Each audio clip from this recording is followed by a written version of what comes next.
Olá, sejam bem-vindos a mais uma aula da disciplina de Tecnologia Industrial Farmacêutica. Meu nome é Bianca Lois e eu sou professora da Faculdade de Farmácia da Universidade Federal do Rio de Janeiro. Na aula de hoje, estudaremos água para uso farmacêutico. São considerados como água para uso farmacêutico os diversos tipos de água empregados na síntese de fármacos, na formulação e produção de medicamentos, em laboratórios de ensaios, diagnósticos e demais aplicações relacionadas à área da saúde, inclusive como principal componente na limpeza de utensílios, equipamentos e sistemas. Na tabela da Farmacopeia Brasileira, sexta edição, publicada em 2019, podemos observar 4 tipos de água. Temos a água potável, que é usada na limpeza geral e alimentação de sistemas de tratamento para obtenção da água para uso farmacêutico, que são basicamente de 3 tipos: água purificada, água para injetáveis e água ultrapurificada. Sendo a água purificada a mais utilizada, pois é empregada na síntese de fármacos, formulação e produção de medicamentos, desde que não haja nenhuma recomendação de pureza superior no seu uso, como formas farmacêuticas não parenterais e manipulações magistrais. O objetivo do processo de purificação de água para uso farmacêutico é a eliminação de impurezas físico-químicas, biológicas e microbiológicas, até níveis pré-estabelecidos em compêndios oficiais aprovados pelas autoridades sanitárias, como indicado no slide anterior, nas monografias da Farmacopeia. O controle de qualidade microbiológico é prioridade. Dentre as impurezas citadas, temos os contaminantes químicos, como compostos orgânicos e inorgânicos, endotoxinas bacterianas, que podem ser avaliados com métodos como determinação do carbono orgânico total e condutividade. Existem também os contaminantes microbiológicos, bactérias e outros. São mais frequentes pastonetes gram-negativos e é importante ressaltar que há a necessidade de ausência de coliformes totais e termotolerantes, que são micro-organismos patogênicos de origem fecal, além de enterovírus, cistos e ocistos de protozoários como Giardia e Cryptosporidium. Existem também as impurezas particuladas, como o de sílica, resíduos da tubulação ou coloides. Essas impurezas podem provocar entupimentos e prejudicar gravemente o processo de purificação. A purificação de água. Os projetos, instalações e operações de sistemas para a produção de água purificada, água para injetáveis e água ultrapurificada possuem componentes, controles e procedimentos similares.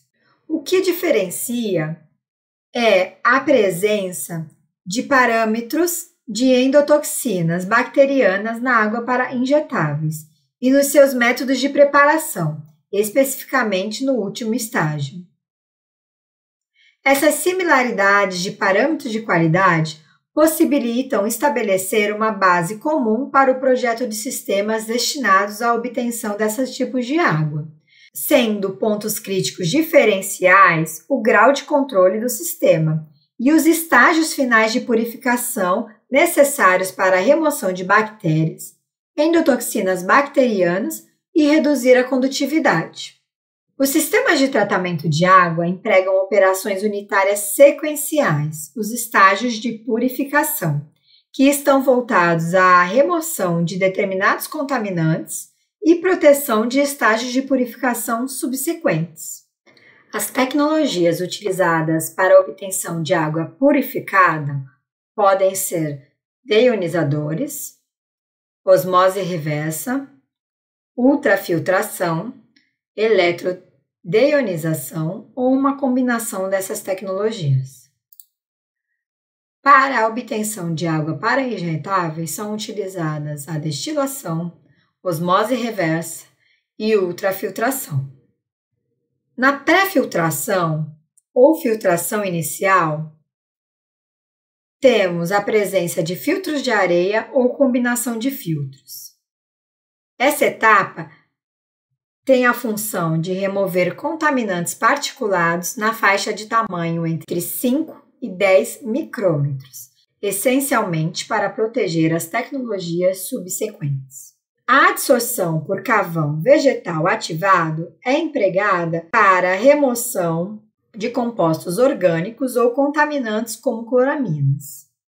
Além disso, remove-se agentes oxidantes por redução química, em especial o cloro livre, que afeta outras tecnologias baseadas em membrana, como a osmose reversa ou a ultrafiltração.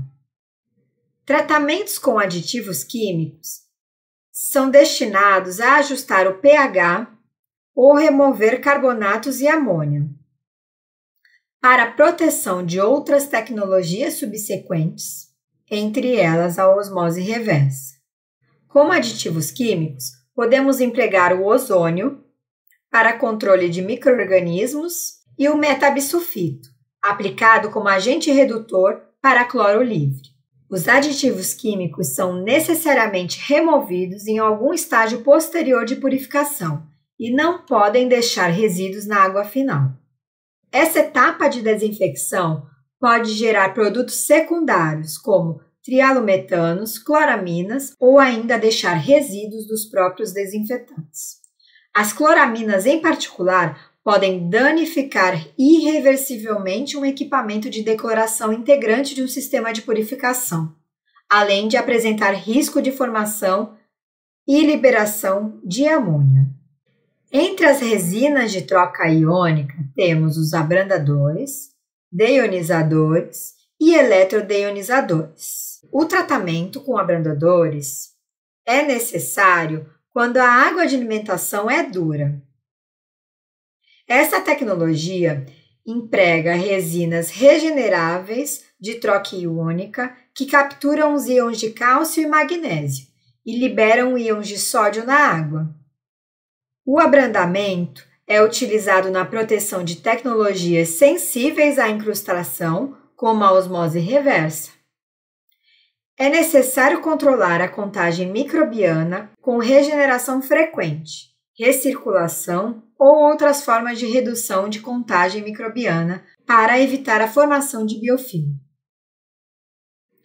A deionização e a eletrodeonização contínua são tecnologias eficazes para a remoção de sais inorgânicos dissolvidos.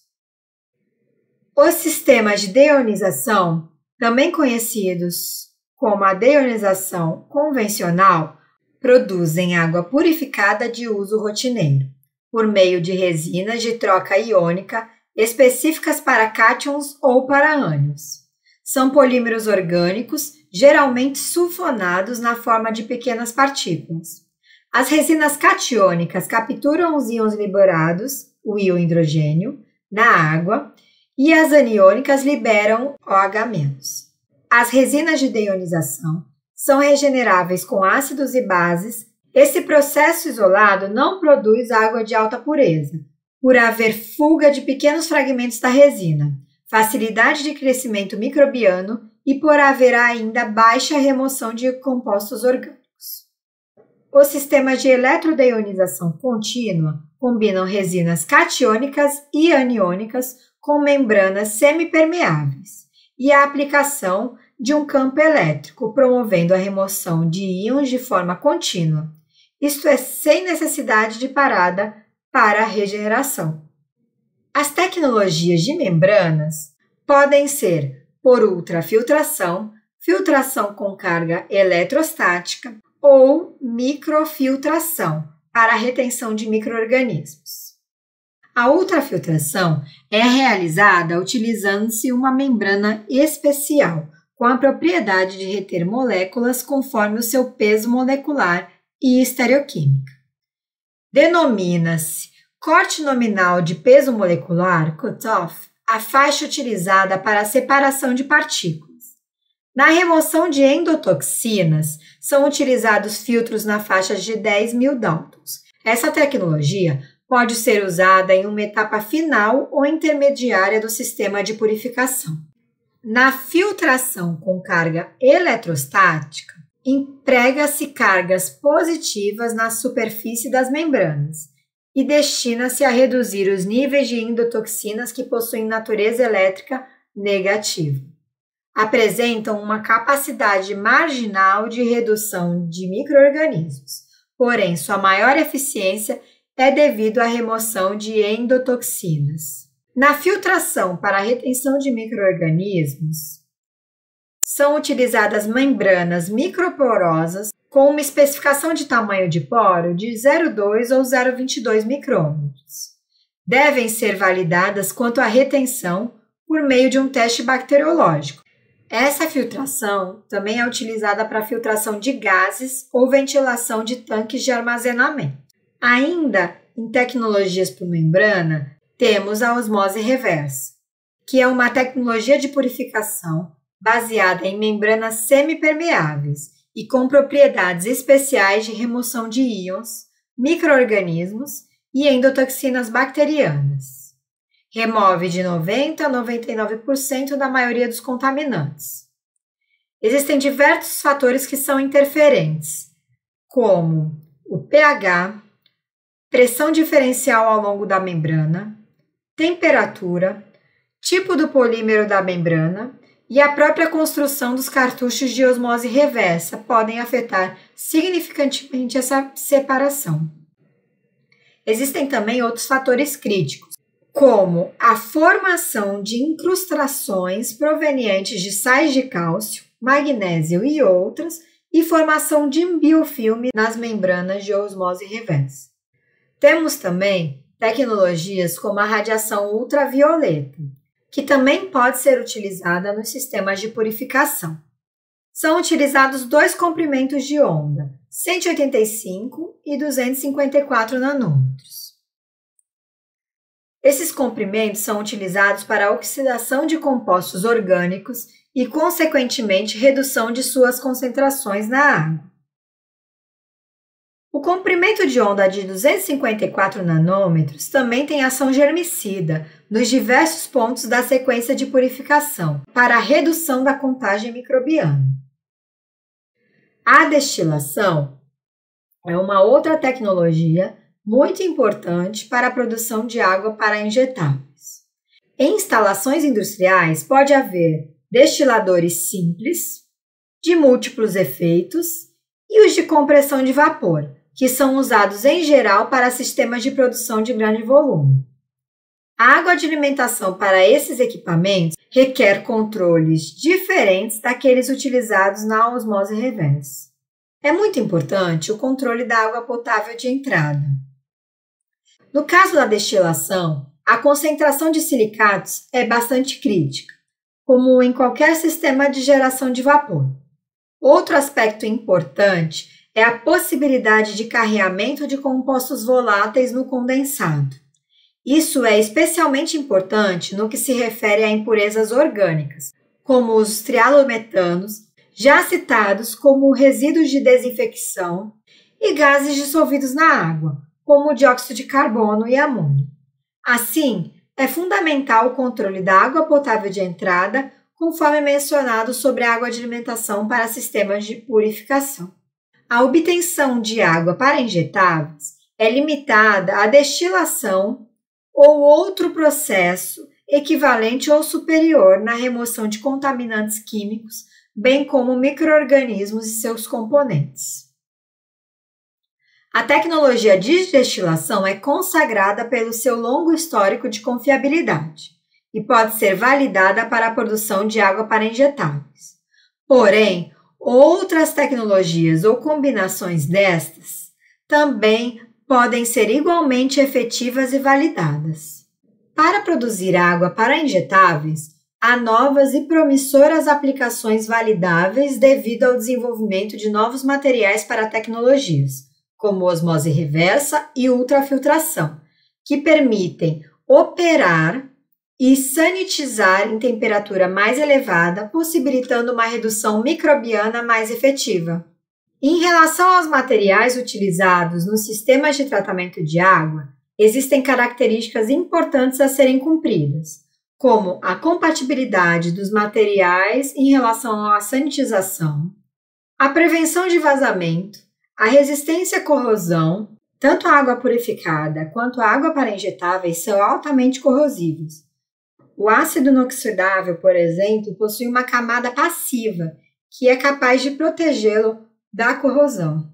Ter também acabamento interno liso, um cuidado em relação à sondagem e o desenho de flanzes ou juntas, que podem ali acumular materiais e micro-organismos.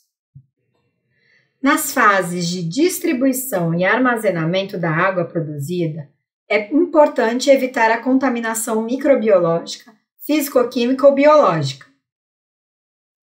Evitar a recontaminação da água após o tratamento. É importante também ter um monitoramento em linha e em laboratório para garantir que a especificação apropriada da água seja mantida, além de haver um controle de proliferação de contaminantes. O desenho do sistema de distribuição deve levar em consideração a recirculação constante da água purificada e da água para injetáveis e a manutenção da temperatura da água contida no tanque. Em relação ao armazenamento, é importante que o tanque seja capaz de reservar a água de curto prazo para o caso de falhas dos equipamentos. As condições de estocagem devem ser adequadas à qualidade da água. A água ultrapurificada não deve ser armazenada por período superior a 24 horas. A diretriz fundamental para o armazenamento da água purificada, da água ultrapurificada ou da água para injetáveis é ponderar que, quanto maior o grau de purificação da água, mais rapidamente ela tende a se recontaminar. Em especial, mas não exclusivamente, os reservatórios de água para injetáveis devem ser encamisados para manter a água circulante em temperatura superior a 80 graus Celsius, o que restringe significativamente o crescimento bacteriano. O desenho do sistema de distribuição deve levar em consideração a recirculação constante da água purificada para injetáveis e a manutenção da temperatura da água contida no tanque. Tubulações, válvulas, instrumentos e outros dispositivos devem ter construção e acabamento sanitário, de forma a não contribuírem para que ocorra a contaminação microbiana e serem sanitizados. Não devem ser utilizados filtros de retenção microbiológica na saída ou no retorno dos sistemas de distribuição, pois são repositórios de micro-organismos retidos e, portanto, uma fonte crítica para a formação de endotoxinas. Os pontos de uso devem ser projetados de forma a evitar volumes mortos e possibilitar que a água recircule totalmente neles quando estiverem fechados. Segundo a RDC 301 de 2019, de Boas Práticas de Fabricação, artigo 111, a tubulação de água purificada e água para injetáveis, e se for o caso de qualquer outro tipo de água, deve ser sanitizada de acordo com procedimentos escritos que contenham detalhes sobre os limites de contaminação microbiológica, bem como as medidas a serem adotadas. Diversos são os métodos de sanitização dos sistemas de produção, armazenamento e distribuição. É comum utilizar temperaturas de 80 ou de 65 graus Celsius, com circulação contínua de água. No entanto, para impedir a formação de biofilmes, é normalmente empregado uma combinação de calor e agentes químicos de sanitização.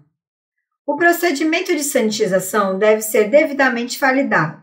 Como agentes químicos, geralmente são usados oxidantes, como os compostos halogenados, peróxido de hidrogênio, ozônio ou de uma combinação desses. A radiação ultravioleta também é um sistema de sanitização de tubulações e sistemas de distribuição. A validação assegura a confiabilidade de um sistema de purificação de água envolvendo sua obtenção, armazenamento, distribuição e qualidade no ponto de uso. Agora, para aprofundarmos o estudo de água para uso farmacêutico, eu sugiro a realização do estudo dirigido. Vou começar para vocês verem. Consultando a Farmacopeia Brasileira, sexta edição, publicada em 2019, o Guia de Qualidade para Sistemas de Purificação de Água para Uso Farmacêutico e a RDC 301 de 2019, respondi à primeira questão desse estudo dirigido. O que deve ser considerado no planejamento de um sistema de produção de água para uso farmacêutico? Qualidade da água de alimentação e variação sazonal, qualidade da água produzida e especificação exigida, a vazão necessária, tecnologias e sequência apropriadas, materiais, assistência técnica e manutenção, otimização do desempenho, rendimento e eficiência, quais são os pontos de amostragem, métodos de sanitização, instrumentos adequados para o monitoramento, como fluxo, pressão, temperatura, condutividade, pH e carbono total. Agora é com vocês. Elenquei algumas perguntas sobre tecnologias de produção de água purificada e tecnologias de produção de água para injetáveis, além de tecnologias de sanitização. Vocês poderão consultar as referências disponibilizadas também na nossa sala virtual para responder essas perguntas.